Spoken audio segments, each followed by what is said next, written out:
Okay. All right. Sorry. Hold on. Oh God. One sec. God, I hate how my camera just like defaults where it just like the white balance just looks so weird. All right. Sorry, I'm a little bit slow right now. Give me just a second. I need to.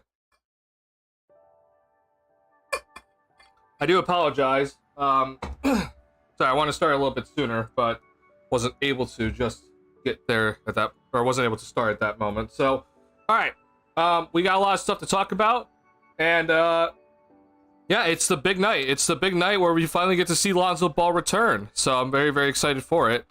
Give me just a second though, as I try to fix this.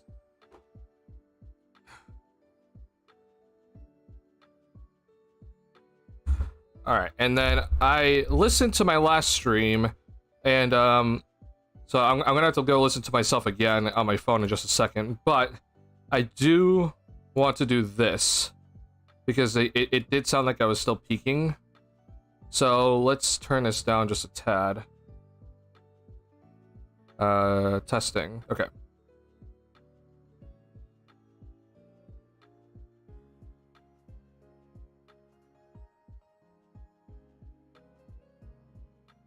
Alright, check. I still sound a little. Hold on, I'm gonna hide my screen actually. I'm gonna turn down my mic volume in my settings. And then we'll get started here.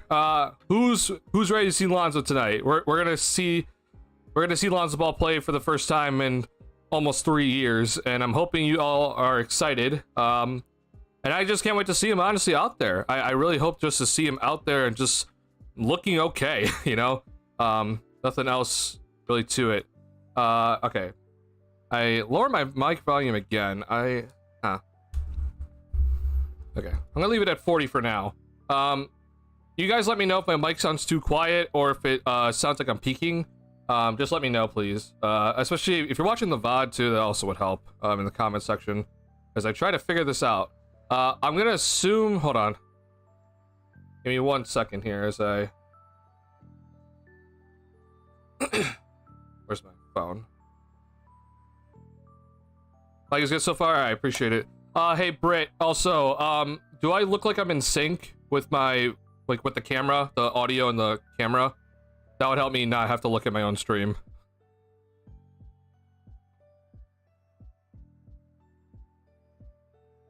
I sound good? Okay, I appreciate it. All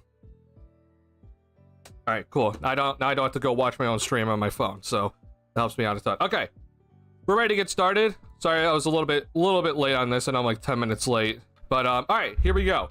We officially are here. Tonight is the night where Lonzo Ball is returning, and I cannot wait to see just him out there on the court again. I'm sure everyone is just excited just to see him out there. And I really hope that everyone's just cheering him on tonight. It's just hopefully just gonna go smoothly.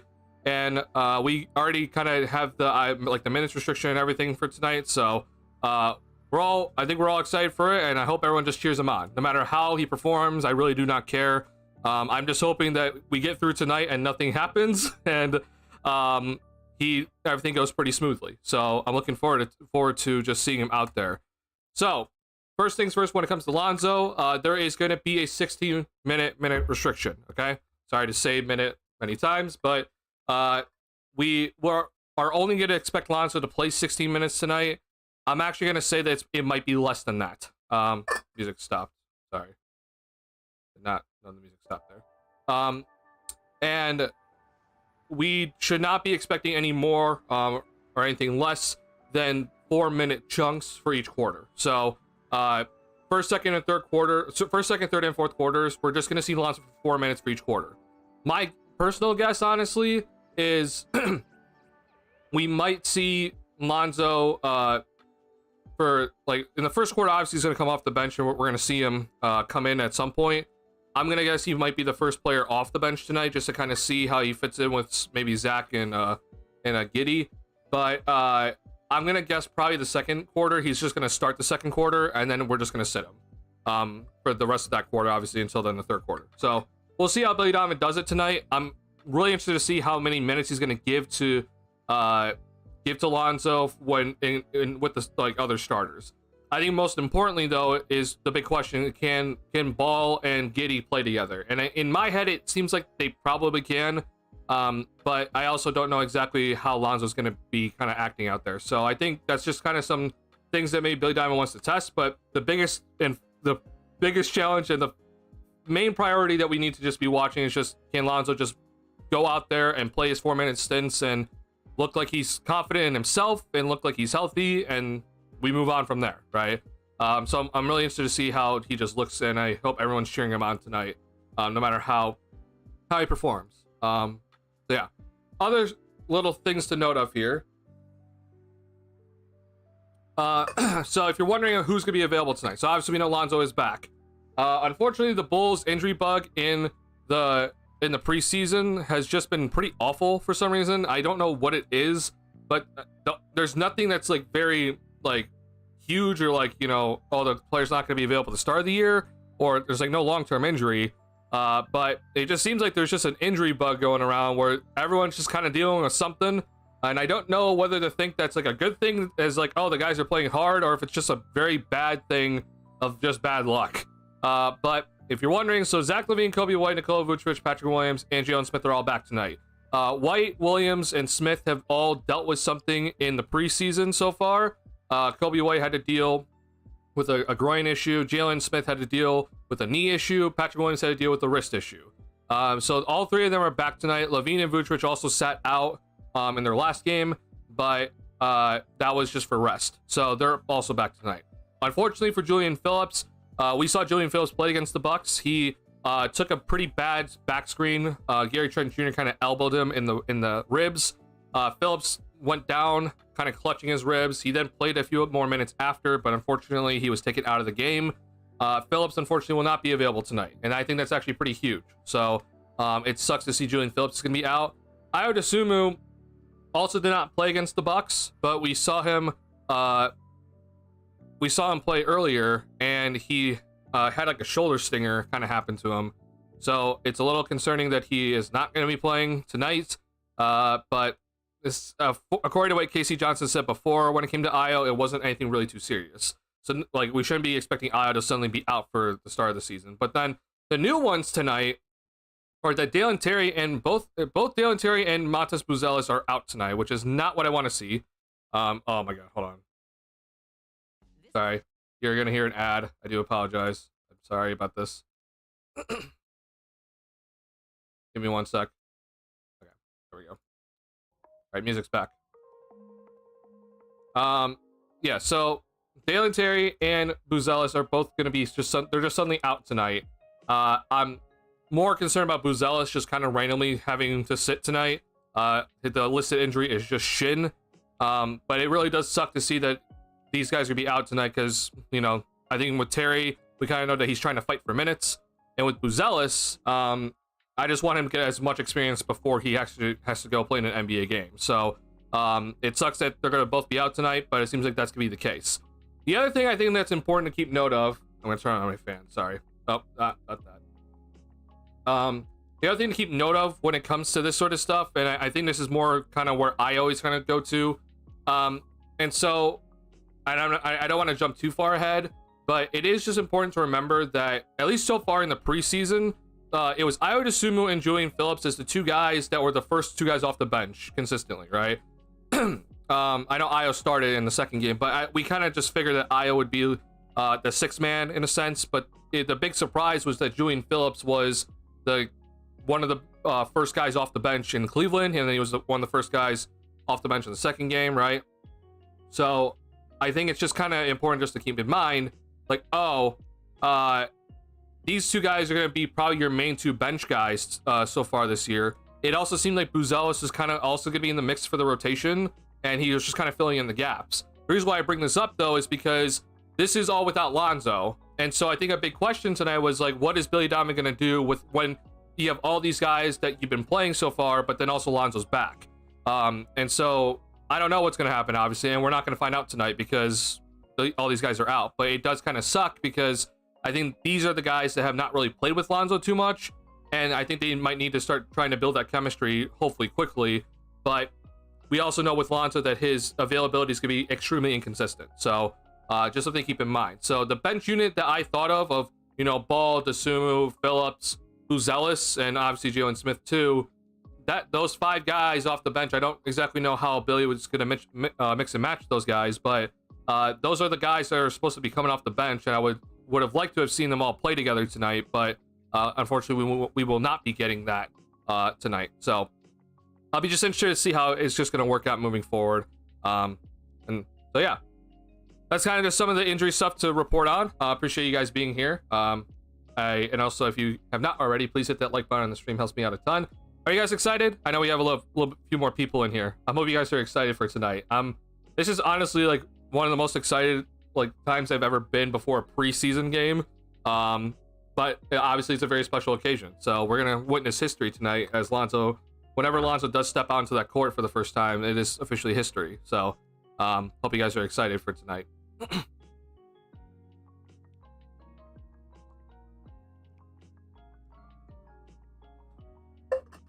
Is there anything that you guys have been thinking about when it comes to I'm always, you know, open to these things because I read a bunch of tweets, but and I get some stuff, but is there anything that you guys have been like really wishing that Billy would throw out there when Ball came back? Like for example, I'm talking about like lineups, and kind of seeing like how this lineup would work. In my head personally, so I've been kind of saying that I do not expect Lonzo to really return to like being like I've always said Lonzo has always been more of like a shooting guard. I know a lot of people have been kind of critical of me of that, and I've even had a video that's gotten many dislikes because of it. That's fine, but Lonzo obviously has this great passing vision, but he is not someone that, in my opinion, like is like a Chris Paul who can really like completely bend the defense and open up others for open shots. What Lonzo is just an absolute god at is what Draymond Green kind of does, which is if you're moving, like if let's say Zach LaVine does a back cut, he's going to find Zach. If you're moving off a screen, he's going to find you. If you're running in transition, he's going to find you, right? But to me, Lonzo has always been more of like a catch and shoot player on offense, and obviously a really good defender. I just think now, especially because of the injury, I don't really know how Lonzo's speed's going to work out. So I don't really think Lonzo's going to be really playing much guard anymore. And if he is going to be playing guard, it's going to mostly probably be the 2. To me, Lonzo is kind of like, he's more of just a wing now. Of like, I don't really know how he's going to really work or move out there. And so that I don't know how I'm going to trust him to guard some of the smaller guards that are faster like he used to. But in my opinion, one of the lineups that I really want to see is you basically use the starting lineup and you take out Patrick Williams and you put Lonzo in there. And then ideally also, in my opinion, you put Jalen Smith at center. I'm not going to be too critical of that though. But the lineup of Giddey, White, Levine, Lonzo, and whoever at center, for me it would be Smith. I think that lineup is just intriguing. I don't exactly know what it's going to look like, but it just at least intrigues me just to kind of see that sort of lineup out there. I know you're taking out your best defender of the lineup though in Patrick Williams and replacing him with Lonzo, who's obviously he's been a good defender in his career, but we just don't know how he's going to work, right? Or how he's going to respond to tonight. So I personally would want just to kind of see it tonight. I know it's kind of a lot to ask of Lonzo, but that would be the lineup I'm just extremely intrigued by, because that adds, in my opinion, a lot of shooting, assuming that Lonzo will still have his 3-point shot. And that lineup should be getting up and down the court easily. You have both Giddey and Ball, who should be pushing tempo really hard. I've always said Lonzo is one of the best players in transition in the NBA when he was healthy. And so maybe that speed is maybe going down, but what made Ball special in transition was his passing ability. It wasn't necessarily his speed that made him special, it was his passing. Lonzo was one of the best in terms of full court passes, or just doing like football-like passes to players. So I personally think that, like, you know, if you put that lineup out there, like that lineup should be going out and just getting as many fast break points as possible, and just running up and down the floor constantly. So I'd be interested just to see it. I don't know if we're ever gonna get it though, because there is then this weird mix-up of like Giddey and Lonzo together. Like, how are they gonna work? Especially because we don't know with Lonzo's you know, how well he's going to play defensively, right? So just something just to keep in mind with that sort of lineup. I would like to see it, but I'm always open to hearing ideas when it comes to where you would put Lonzo in and kind of like fill in the gaps for this team, and which specific players do you want to see him next to? Because I think we all kind of want to see him play next to like Kobe, because he hasn't played a lot next to Kobe, and especially some of the younger players like Buzelis and Phillips. He obviously hasn't played next to these guys really. So and I like they weren't he wasn't available when the Bulls obviously drafted Phillips. So yeah, just interested to just kind of see what's going to happen with Billy tonight and what he's kind of planning in his head. I personally do not expect Lonzo to get much time as like the lead guard, but we'll see. I think that there's going to be some plays to try to really get him to put him in like good passing positions to find some open teammates, but I don't really expect him to be like trying to initiate the offense a lot tonight. I could be completely wrong, and Lonzo goes out there and like it's just going to be initiating everything, but I just don't think that's just going to happen. I think it's a lot of stress to put on him in his first game back. So biggest thing today obviously is just make sure he gets through tonight. Get through tonight, and we don't have to worry about things anymore. Or I guess not as much, I should say. I don't want to, come in all excited tonight and then something happens with a setback, or he overexerts himself too much. He hurts something else. Like, I don't want that to happen tonight. So I just kind of want him to just take it simple steps forward, and not try to, don't go out and take a charge tonight if you're Lonzo. Like, just avoid trying to get hit like that, and try not to get airborne and get cut under if possible. I know that's not really under his control, but that's kind of stuff that I'm just kind of looking at tonight. I'm like, get through tonight, put him in positions where he doesn't have to put much stress on him. Donovan already said again, it's gonna be 4-minute chunks for Lonzo tonight, so it's just gonna be kind of 4-minute sprints for the minute restriction. So I'm gonna guess again, I don't think he's gonna play 16 minutes, all 16 minutes of his restriction tonight. I think we're gonna more likely see closer to like 12, because the Bulls are gonna be like really careful, and they're gonna probably take fouls just to make sure he gets out of the game. So we'll see how many minutes he does actually get, and then obviously how he responds. I won't be shocked if something like they kind of say like, hey, halftime is here, how you feeling? We'll take it a little bit lighter on you, we're not going to try to push you too hard. So yeah. And I do want to say this one more time, and I've said it in my video about Lonzo returning, and I have said it many times on stream. There is nothing that replicates ever an NBA game. The intensity and the energy you have to use in an NBA game. I know that people have talked about this before, but I do always want to bring it up, because there is nothing like game shape. You can rehab as much as you want. You can play 5-on-5. You can play scrimmages. I don't care how much you go through rehab and try to get yourself in condition. There is just a different level to when it comes to an actual NBA game, where you have to be in a certain condition, and the only way to get into game condition is if you play in games. So that's the reason why I'm just be aware that if Lonzo looks gassed in like 2 minutes, I'm not shocked. And I don't think anyone should be like scared if he does look gassed in like 2 minutes, because there is just nothing that ever replicates an NBA type intensity. So if it might honestly take Lonzo a while to just kind of get back even close to game shape, because again, he has not played in almost 3 years in an NBA like game. So it's gonna be a while until we really see him like feel like he has the stamina to kind of go for like certain bursts. But I'm just saying like it just won't shock me if like Lonzo's like calling for a sub in like 2 minutes in, just because of how the game works. So we'll see. Everything about tonight is just making sure he gets through tonight. And obviously he has the support behind him. So looking forward to it. So just being on the court will be such an achievement. Yeah, man. It is. When Lonzo steps onto that court tonight, it is a historical moment.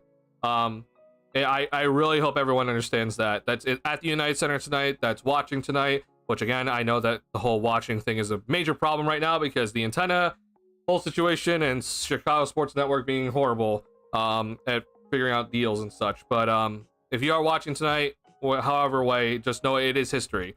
There is, so far at least known publicly, no professional sports player has ever had a cartilage transplant and then has ever returned to action. That has never been publicly done. At least, again, this is what we know publicly. Maybe someone else has done it, but this will be a historical moment that Lonzo was able to actually have a cartilage transplant and then come back and be ready for an NBA preseason game. I know it's preseason, but it's still an NBA tempo. It's still NBA competition. And the fact that he's out there is a major step.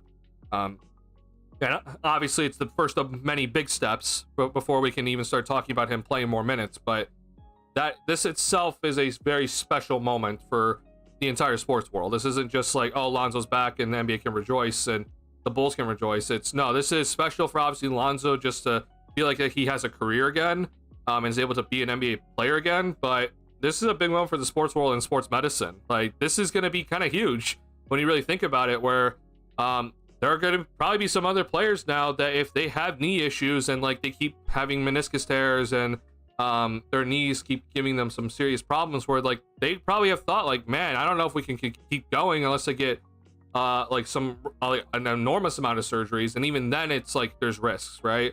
But if Lonzo can go out and show that, hey, a cartilage transplant helped my knee pain and I was able to have this cartilage transplant and be able to go out there and perform strongly, right? That's huge. That's a huge thing for sports medicine. And I think, you know, it would hopefully give faith for others, like, hey, this might work for you. I know again that we've had cartilage transplants before, and it hasn't worked. But if there's suddenly now that there's this one player out there that is able that, you know, defied the odds and it's like, hey, this worked. Who knows? Like, maybe someone else is willing to try it and actually be able to return a competition in the future.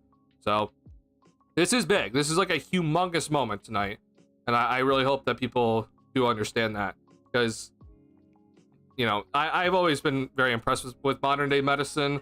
Even though everything with medicine is like a hypothesis at the end of the day, but it's very impressive with how far Lonzo has come, and then we'll see how far he can take it, right? That's, you know, the big question.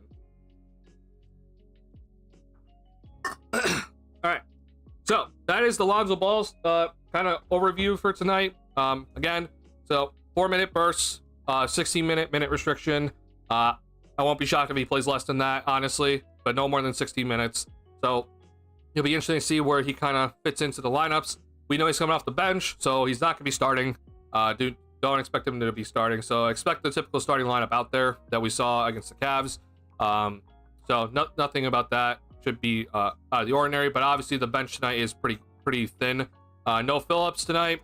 No Dalen Terry. No DeSumo. No Buzelis. So I'll be interested to see if some of the other guys do play. If you're not aware of something right now, I'll talk about why this is up later. But at this current moment in time, the Bulls do have some decisions to kind of make when it comes to who's going to make the last roster spot. But one player that has not played in 2 of the 3 preseason games is Torrey Craig. And the Bulls are very thin at forward tonight because both Buzelis and Phillips are out. So I'll be very interested to see if Torrey Craig actually gets some minutes tonight, because that, I think, would make a lot of sense just because of who's available. Because honestly, the 3 forwards that would take, you know, that spot would be Terry, Buzelis, and Phillips, right? And it just sucks for Dalen Terry because he was going to get some serious minutes tonight, but he can't play. So not ideal. I personally think that Talen Horton-Tucker has the edge over Bitum, but I have brought up again that I think Craig might honestly not be on this roster come opening day.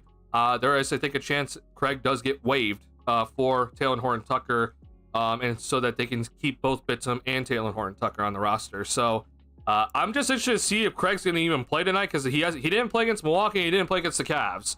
He played against Memphis, but it was pretty limited minutes against Memphis too. So interested just to see who's actually going to play out there. I'm going to expect that Carter, Duarte, and Bitum are going to probably fill in some minutes tonight, because those are guys that haven't had as many minutes. And then we'll see who kind of gets the rest. I do think Talen Horton-Tucker is going to probably get a good look at in terms of some of the other units. So we'll see what kind of happens out there. This is the game for Patrick to show why he deserves the starting 4 spot. This is a game for Patrick Williams to show that he is looking good, at least for once. And you are right, Britt. Like, this is huge for P. Will tonight. But I also want to make it clear, like, I don't need him to go out to score 20. And I hope Bulls fans understand that. Like, he doesn't need to go out and score 20 tonight. But we do need to see Patrick Williams look a little bit better and like actually an NBA type starter. If he just goes out there and he hits some threes in rhythm, but obviously he takes the correct threes and his defense looks better than it has looked so far, then I think we'll be happy. I'm not too big on the box score. My biggest thing for P. Will right now is that I'm concerned about his running ability and how much he has confidence in his own legs at the moment. There was a moment against Memphis where he got a steal and he didn't. He should have pushed it, but it just seemed like he wasn't willing to push the ball. So I'm hoping that with the game that he rested against the Bucks, so with a little extra rest and just maybe some film breakdown for him, I'm hoping that he's willing to kind of push the ball a little bit better and run harder in transition. That will give me the most amount of faith moving forward for him. But if he's not ready, man, I know Julian Phillips is out tonight, but I think Julian Phillips is very ready at the moment. So, yeah, he's got to at least show you that he looks like it okay to start. What radio station can I listen to the game on from Australia, please? I unfortunately do not know that. I'm based in Chicago area, so I can't really give that to you. Sorry, I can't exactly read your name. Bunuweb? Sorry, I don't know, honestly. I think that's research you have to do yourself. I could quickly research it for you, but I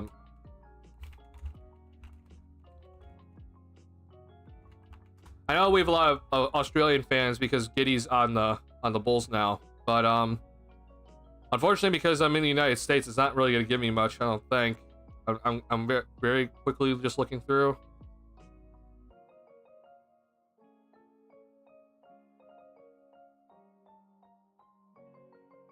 Yeah, unfortunately, I can't give you an answer. The only thing I can honestly give you an answer for is do your research. There might be a way to watch the game tonight that is via the internet. And I'm just gonna say do your research and nothing else. So if you catch my drift, you know what I'm talking about. If you don't know what I'm talking about, just do more research. There are ways to kind of do things that may or may not be legal, and I am not here to say that I do know of sort of things. So just do your research tonight.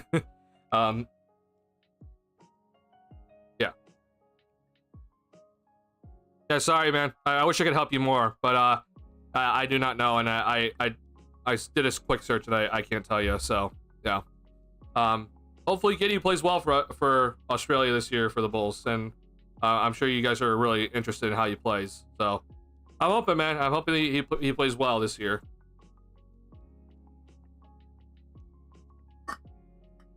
All right. How much time we got here? I'm actually just really hyped to get to the game. Okay, so there's a few things also just I want to bring up in terms of salary stuff for the Bulls.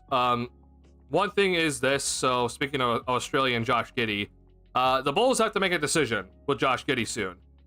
If you aren't aware, Josh Giddey is extension eligible. He is going to be up for a new rookie contract extension. The Bulls have until the 21st to make this decision. So as you know, it's the 16th today. So the Bulls have a very quick decision to make. So I don't really know what you guys think about that, but I'm going to go ahead and give my own thoughts on the Josh Giddey extension talks.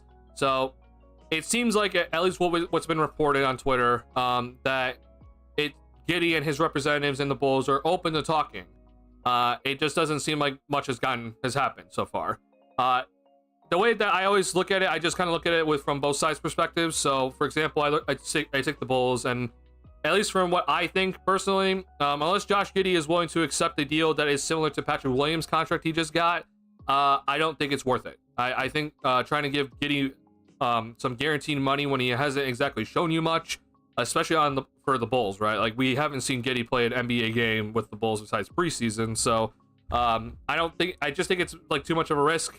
If you're the Bulls, you're probably looking at this like, why would we do this? Let's just have him go into restricted free agency.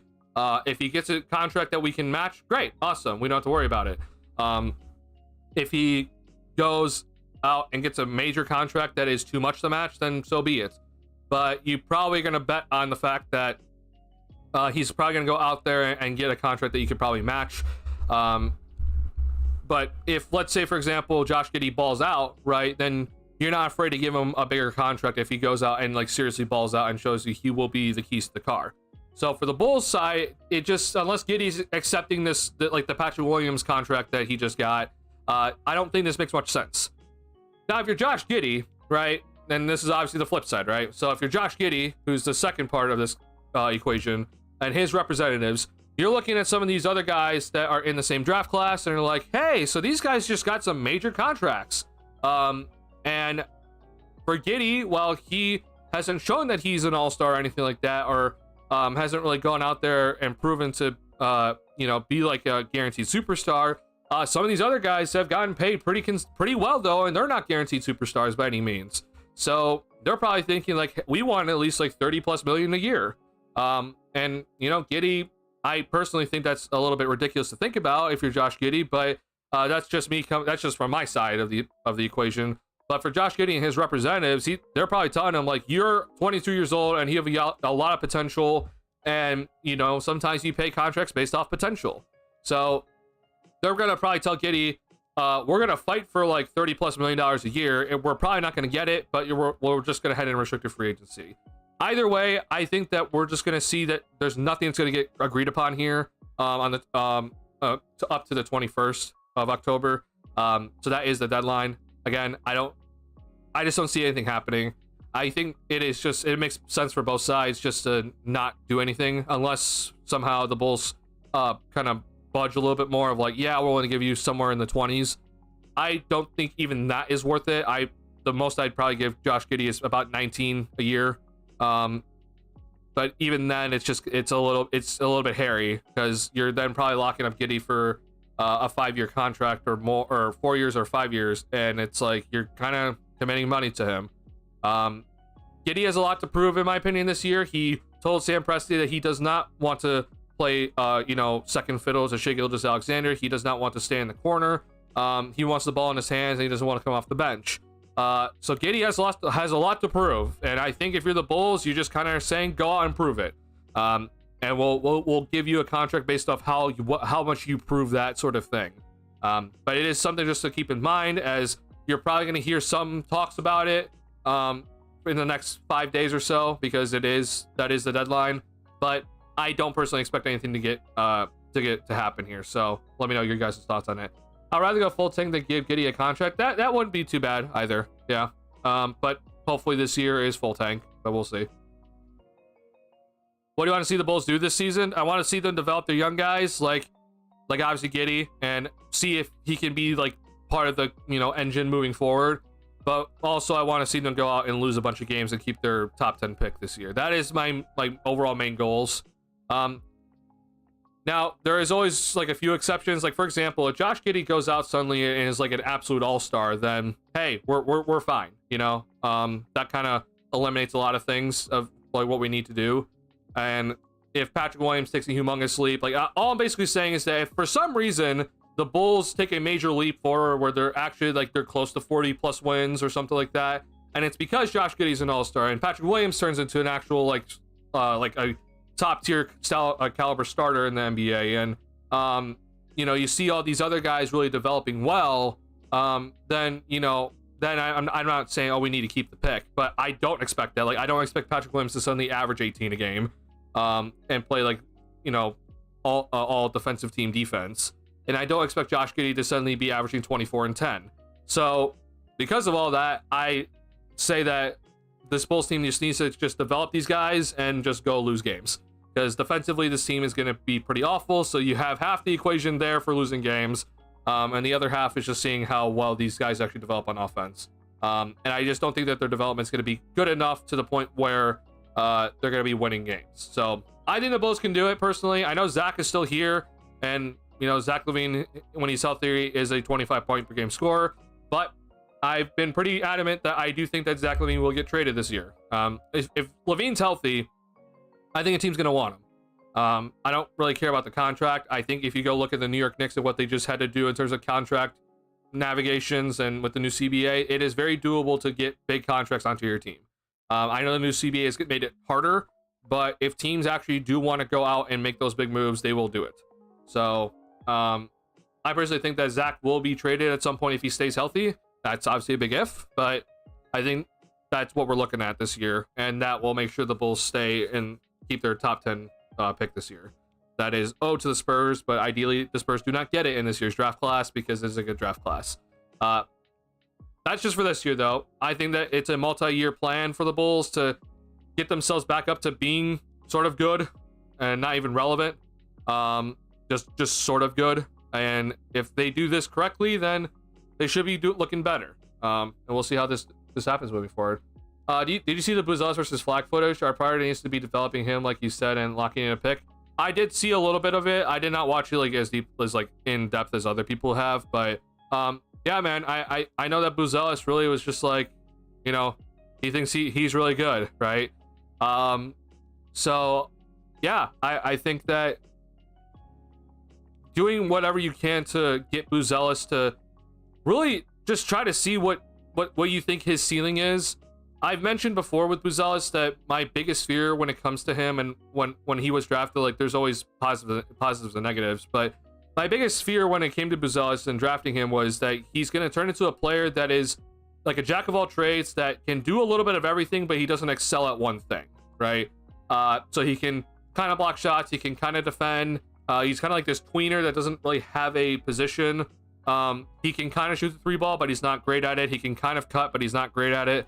And that's just kind of like my fear when it comes to Buzelis. But if this year can show you anything, is that if he's just not gonna be like a jack of all trades player and be like mid at everything, but he can show like, oh yeah, he has potential to go out there and really be an impactful defender. And I think personally it's gonna be the rim protection aspect with him that's gonna be his most impact on defense. And then on offense, if he can go out and show you that he has the IQ that to really move well in an NBA offense, and then and I think so far he's shown it that he is a more than willing shooter. I think the big question obviously is his three-point shot, will it go down, but he isn't hesitant whatsoever to shoot it, which is a good thing. Then you're moving forward with him correctly. If he goes out there and shoots threes like with no hesitation on offense and moves well within the offense, and you see some flashes of like maybe better ball handling than you expected, and better finishing as he kind of, you know, gets a little bit more adjusted, then I think we're doing things great with him. Obviously defensively, I think we've kind of already seen the potential. It's just kind of on him to kind of put it all together defensively, because I do think that, you know, he'll learn, but he does jump too much to try to block shots. But that being said, I think he will be a really good shot blocker and when he does develop fully. So you just kind of have to just see the flashes, but also make sure that he gets through his mistakes this year. Give him enough time so that he can work through the rookie mistakes this year, so that we don't have to worry about it the following years. And then you will probably have a better idea of what sort of player he can become one day. Because I do think right now it is kind of just like question marks hanging over his head of like what type of player he will become. We have a bit of an idea. I have my own personal idea, but if he, after this year, then we have like a better understanding and like more like fine printed idea of like, oh, this is what Buzelis can become, then we're on the right direction with him. Reminder, he is only 19. I always have to remind everybody, but also myself that he is only 19. So it's just on him, just to kind of show like this is my ceiling as a player. I'm excited to go ahead and watch what sort of player he thinks he can become at this level. So yeah, I like his confidence for sure. Yeah, his confidence is, I'm telling you right now, it's probably because we have Patrick Williams on the roster, and again, not to hate on P. Will, but it's because of how much I've seen Patrick Williams be unconfident with decisions. And I'm not saying just shooting, I'm saying just decisions. Seeing a player make like instinctual decisions with full confidence in himself and what decision he made is a good thing. Like that gives me so much more hope for Buzelis moving forward. That does not guarantee anything. That just gives me more hope that I don't have to worry about trying to teach him too many intangibles, and he can just go out and work on getting stronger. So yeah.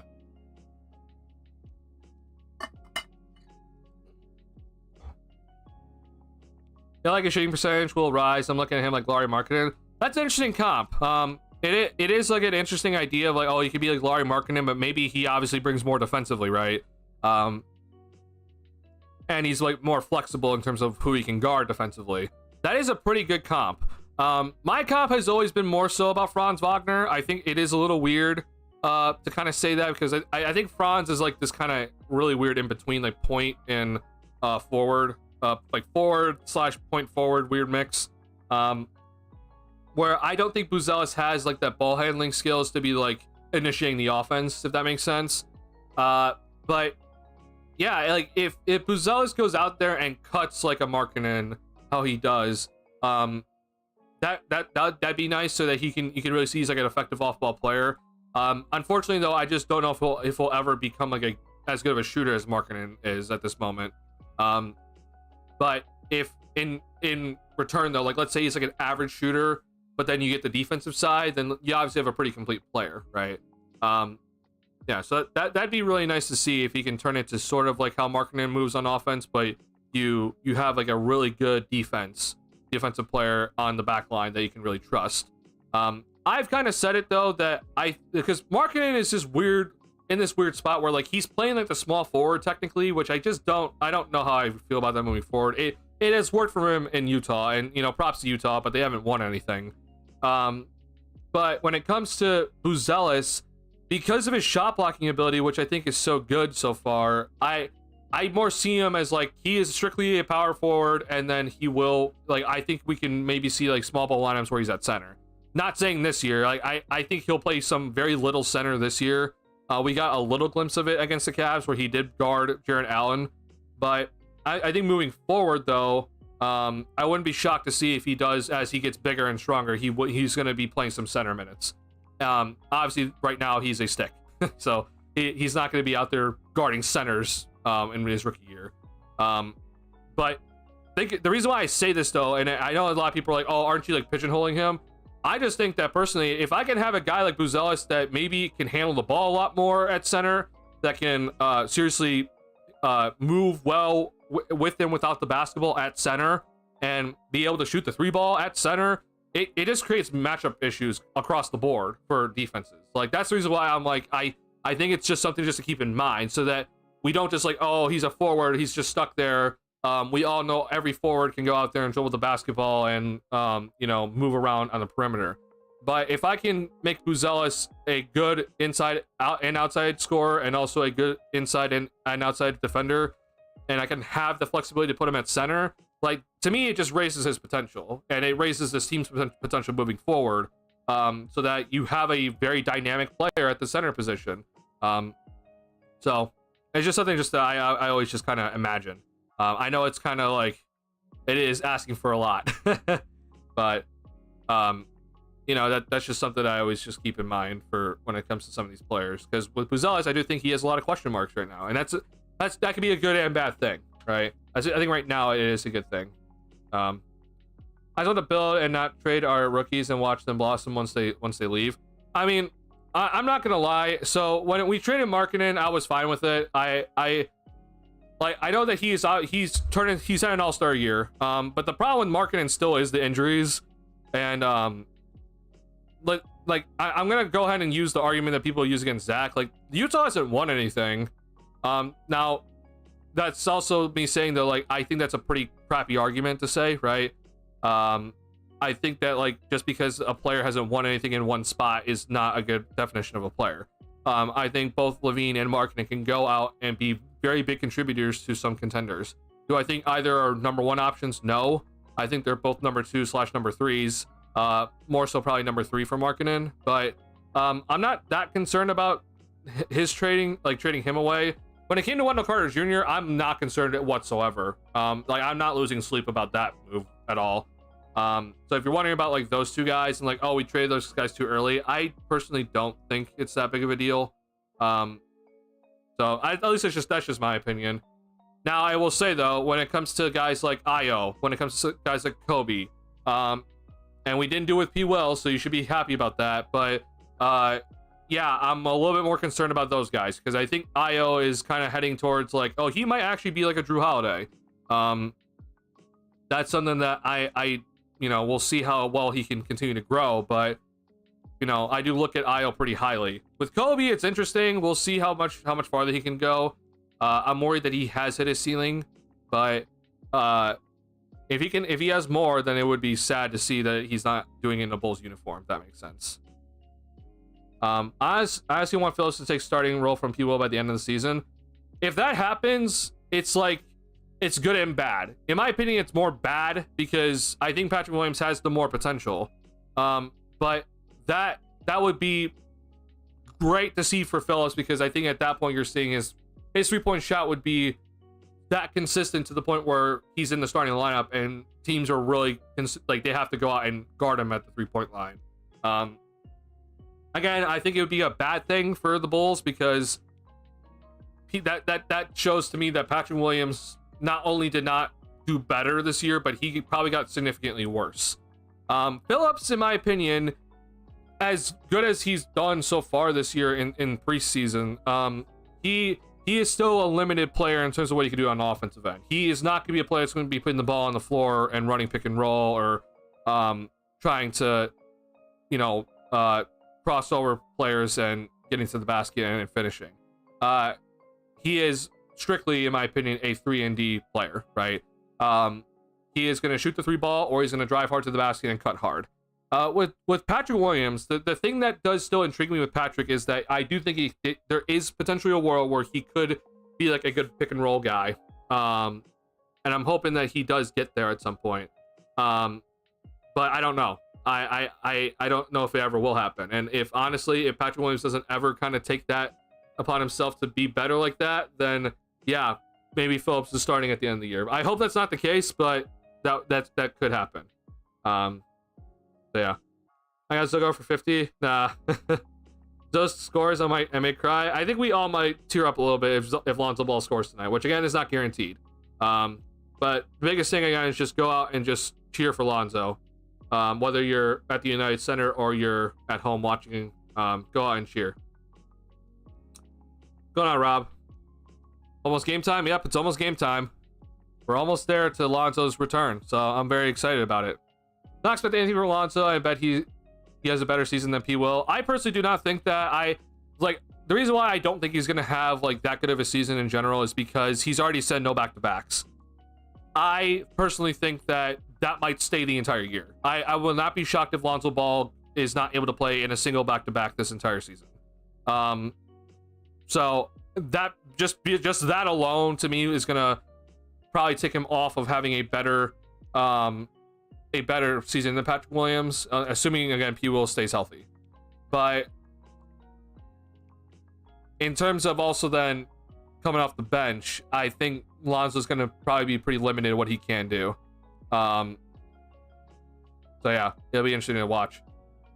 Kings making moves, Doug McDermott, I don't like. I don't know what the Kings are doing, and I'm gonna be real. I think the people saying that the Kings are gonna make a big move are just lying. I don't know how they can make a big move at the moment. It just doesn't. It makes no sense. But yeah, Doug McDermott is. I think getting Doug was actually a good move for them. I just don't know what the other move is. I don't know why they're still talking about it. It's not about how good Lonzo plays, but how badly people will stink. Well, even if Patrick Williams doesn't play too good, I still think that he's probably gonna have a better year than Lonzo just due to availability.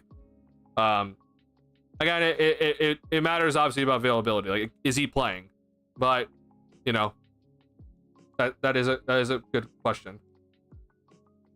People's shot chart, can you bring it up? Yeah, I can bring up people's shot chart.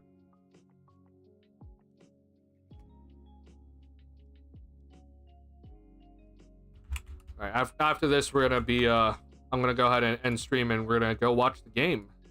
Obviously, we're not watching the game on stream. You guys can go watch it yourself.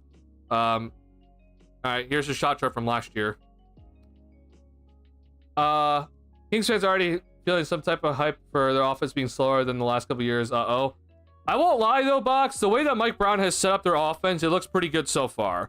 I will admit though, I am concerned moving forward how it's going to work out, especially as get longer into the season. But yeah, we'll see. The whole talk though that they're going to make this other big move, I'm like, I don't see it. Like, they're talking about getting Zach, and I'm like, that's not possible. Like, I don't really see like how are you gonna get Zach unless you're trading Malik Monk soon? But you can't even trade Malik Monk until like December 15th.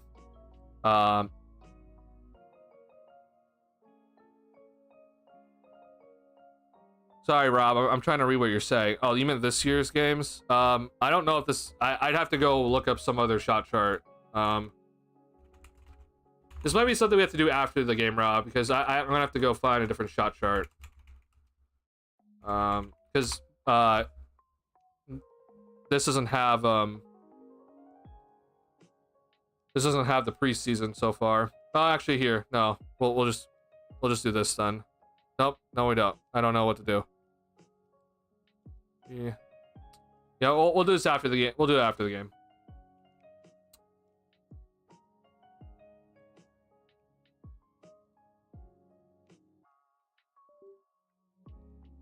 Bulls aren't going to get anything for Zach, so don't be surprised if the Kings pull it off from Malik Monk in a second-round pick. But again, though, the problem is the money. Like, first off, again, you can't trade Malik Monk until like the 15th of December, if I'm not mistaken. So I don't know where this is coming from, but again, let me just double check this. But yeah, you can't trade Malik Monk until December 15th. So I'm like, I don't know how this is going to work out. But secondly, you can't just trade Malik Monk for Zach. Like, you need more money to be sent out. Like, it's not possible just to trade Malik Monk for Zach. I don't understand how that's like, this is the whole talk. Now, I don't know if you guys saw this. I'm going to really quickly talk about this, but the Bloody Horns podcast randomly tweeted, and I know after this we're going to go right to the game here, but this guy just randomly tweeted that, like, oh, the only way for the Kings to get Zach LaVine is if they trade DeMar DeRozan back. And I'm just like, this is false. Like, and I don't have any issue with Bloody Horns podcast. I actually do listen to his content sometimes, but like, he tweeted this out, and I'm just like, this is just false. Like, first and foremost, you can't trade DeMar DeRozan until the 15th of December, so just like Malik Monk. But also, like, I don't know where this came from. Like, there is a way you can do this. You do need Malik Monk in the trade. You would have to trade Malik Monk, Kevin Huerter, Trey Lyles, and Devin Carter. That's actually enough money. So you don't need to trade DeMar DeRozan to get Zach LaVine on the roster. But the whole thing, though, that people are starting to talk about is like, oh, so this was the Kings' plan all along. You go inside DeMar DeRozan, and then you actually just want Zach. And instead, though, because you know the Bulls love DeMar DeRozan, you trade DeMar DeRozan back to Chicago, and you get Zach LaVine out of it. And I'm just like, bro, like, that's not what... First off, I don't know why the Kings are even interested in Zach. It makes no sense. But secondly, like, what? But yeah, if you're wondering though, if this is a true tweet, it's not true. This is false. This is what's highlighted here. There is a way to do it, but again though, you can't trade DeMar DeRozan now, and you can't trade Malik Monk right now. So I'll explain this later in the post game. But all right, we are about to go witness Lonzo Ball make history tonight. So please, everybody, go give your support to Lonzo. This is going to be a humongous moment for obviously him, but the entire sports world, right? This is everything for the sports world. A cartilage transplant and having him come back is special. No professional player has ever done it. So please go out there and support Lonzo tonight in every way you can. And just be happy he's out there. And we'll see. We'll see what happens.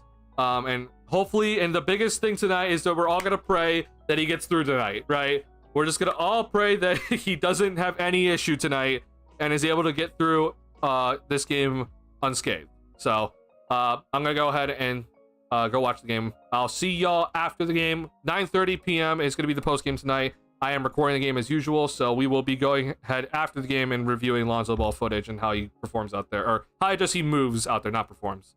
So yeah, appreciate y'all. Thank you for all the likes, and I'll see you later tonight. All right, peace.